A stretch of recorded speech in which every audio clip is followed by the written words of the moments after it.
right beginnings. All common things, each day's events, that with the hour begin and end, our pleasures and our discontents, are rounds by which we may ascend. We have not wings, we cannot soar, but we have feet to scale and climb. Longfellow. For common life, its wants and ways, would I set forth in beauteous hues. Browning. Life is full of beginnings. They are presented every day and every hour to every person. Most beginnings are small and appear trivial and insignificant, but in reality, they are the most important things in life. See how in the material world everything proceeds from small beginnings. The mightiest river is at first a rivulet over which the grasshopper could leap. The great flood commences with a few drops of rain. The sturdy oak, which has endured the storms of 1,000 winters, was once an acorn, and the smoldering match, carelessly dropped, may be the means of devastating a whole town by fire. Consider also how in the spiritual world the greatest things proceed from smallest beginnings. A light fancy may be the inception of a wonderful invention or an immortal work of art. A spoken sentence may turn the tide of history. A pure thought, entertained, may lead to the exercise of a worldwide regenerative power, and a momentary animal impulse may lead to the darkest crime. Have you yet discovered the vast importance of beginnings? Do you really know what is involved in a beginning? Do you know the number of beginnings you are continuously making and realize their full import? If not, come with me for a short time and thoughtfully explore this much ignored byway of blessedness. For blessed it is when wisely resorted to, and much strength and comfort it holds for the understanding mind. A beginning is a cause, and as such it must be followed by an effect, or a train of effects, and the effect will always be the same nature as the cause. The nature of an initial impulse will always determine the body of its results. A beginning also presupposes an ending, a consummation, achievement, or goal. A gate leads to a path, and the path leads to some particular destination. So a beginning leads to results, and results lead to a completion. There are right beginnings and wrong beginnings, which are followed by effects of like nature. You can, by careful thought, avoid wrong beginnings and make right beginnings, and so escape evil results and enjoy good results. There are beginnings over which you have no control and authority. These are without, in the universe, in the world of nature around you, and in other people who have the same liberty as yourself. Do not concern yourself with these beginnings, but direct your energies and attention to those beginnings over which you have complete control and authority, and which bring about the complicated web of results which compose your life. These beginnings are to be found in the realm of your thoughts and actions, in your mental attitude under the variety of circumstances through which you pass, in your conduct day by day, in short, in your life as you make it, which is your world of good or ill. In aiming at the life of blessedness, one of the simplest beginnings to be considered and rightly made is that which we all make every day, namely, the beginning of each day's life. How do you begin each day? At what hour do you rise? How do you commence your duties? In what frame of mind do you enter upon the sacred life of a new day? What answer can you give your heart to these important questions?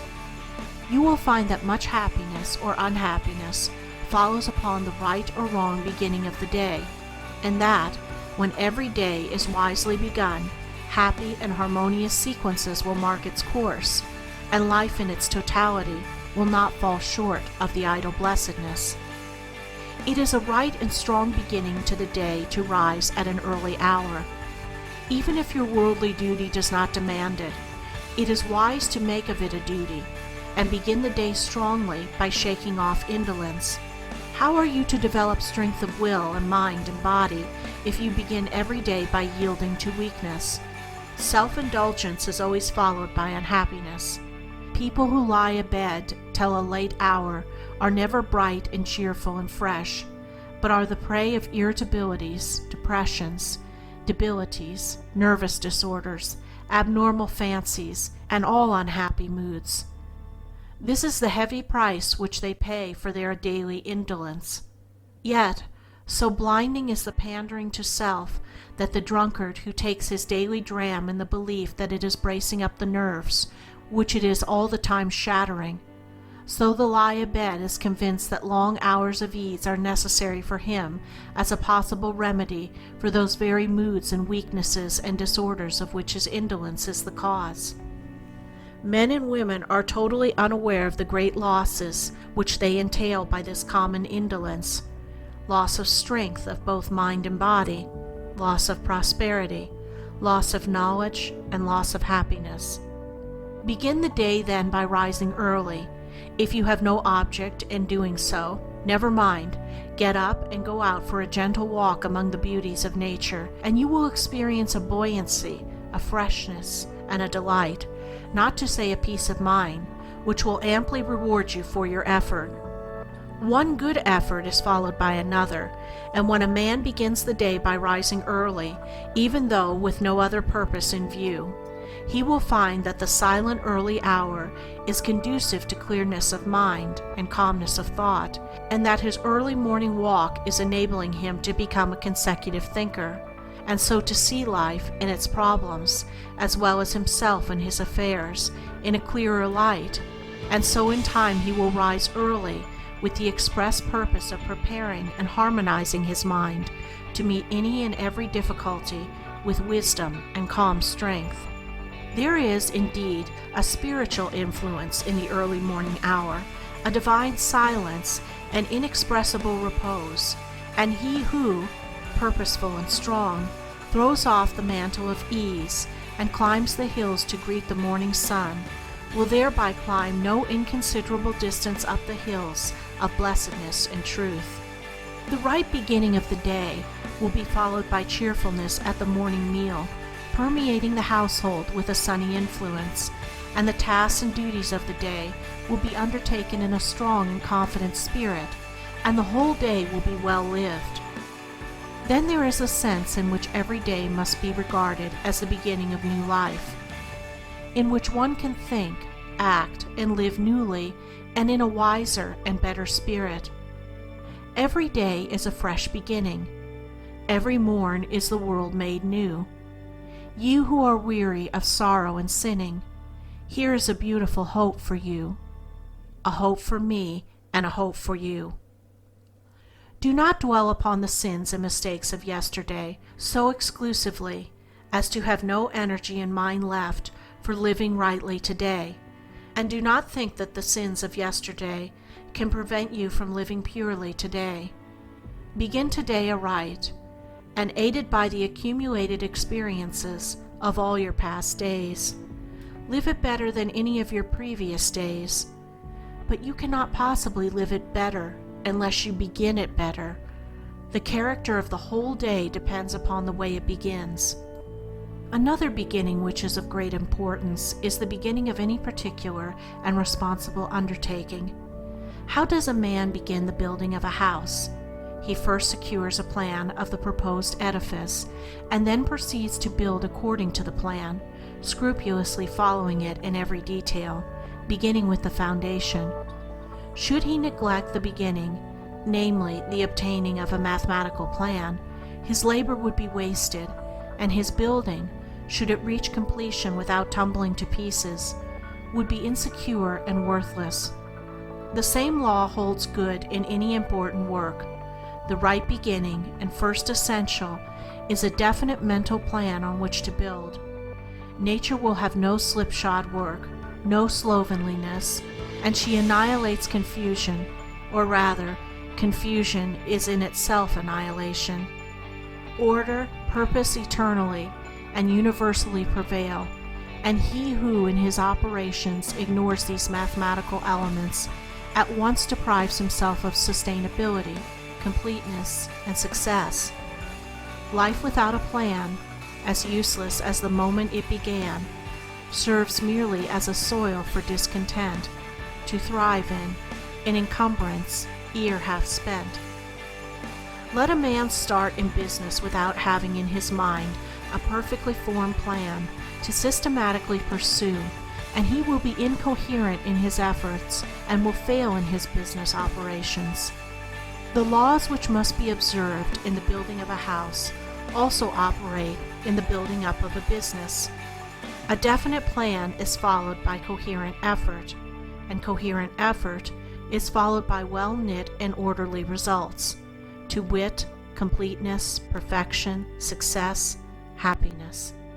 But not only mechanical and commercial enterprise, all undertakings, of whatsoever nature, come under this law.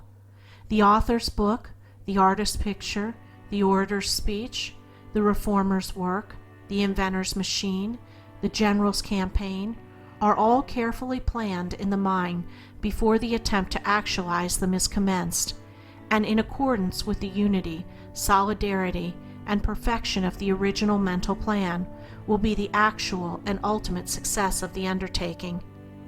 Successful men, influential men, good men, are those who, amongst other things, have learned the value and utilized the power which lies in those obscure beginnings, which the foolish man passes by as insignificant. But the most important beginning of all, that upon which affliction or blessedness inevitably depends, yet is most neglected and least understood, is the inception of a thought, in the hidden but casual region of the mind. Your whole life is a series of effects having their cause in thought, in your own thought. All conduct is made and melded by thought. All deeds, good or bad, are thoughts made visible. A seed put into the ground is the beginning of a plant or tree. The seed germinates. The plant or tree comes forth into the light and evolves. A thought put into the mind is the beginning of a line of conduct. The thought first sends down its roots into the mind, and then pushes forth into the light in the forms of action or conduct, which evolve into character and destiny. Hateful, angry, envious, and impure thoughts are wrong beginnings, which lead to painful results. Loving, gentle, kind, unselfish, and pure thoughts are right beginnings, which lead to blissful results. This is so simple, so plain, so absolutely true, and yet how neglected, how evaded, and how little understood. The gardener who most carefully studies how, when, and where to put his seeds obtains the best results and gains the greater horticulture knowledge. The best crops gladden the soul of him who makes the best beginning. The man who patiently studies how to put into his mind the seeds of strong, wholesome, and charitable thoughts will obtain the best results in life and will gain greater knowledge of truth. The greatest blessedness comes to him who infuses into his mind the purest and noblest thoughts. None but right acts can follow right thoughts. None but a right life can follow right acts, and by living a right life, all blessedness is achieved. He who considers the nature and import of his thoughts, who strives daily to eliminate bad thoughts and supplant them with good, comes at last to see that thoughts are the beginnings of results which affect every fiber of his being, which potently influence every event and circumstance of his life. And when he thus sees, he thinks only right thoughts, chooses to make only those mental beginnings which lead to peace and blessedness. Wrong thoughts are painful in their inception, painful in their growth, and painful in their fruitage. Right thoughts are blissful in their inception, blissful in their growth, and blissful in their fruitage. Many are the right beginnings which a man must discover and adopt on his way to wisdom. But that which is first and last, most important and all-embracing, which is the source and fountain of all abiding happiness, is the right beginning of the mental operations. This implies the steady development of self-control, willpower, steadfastness, strength, purity, gentleness, insight, and comprehension. It leads to the perfecting of life, for he who thinks perfectly has abolished all unhappiness. Every moment of his life is peaceful. His years are rounded with bliss. He has attained to the complete and perfect blessedness.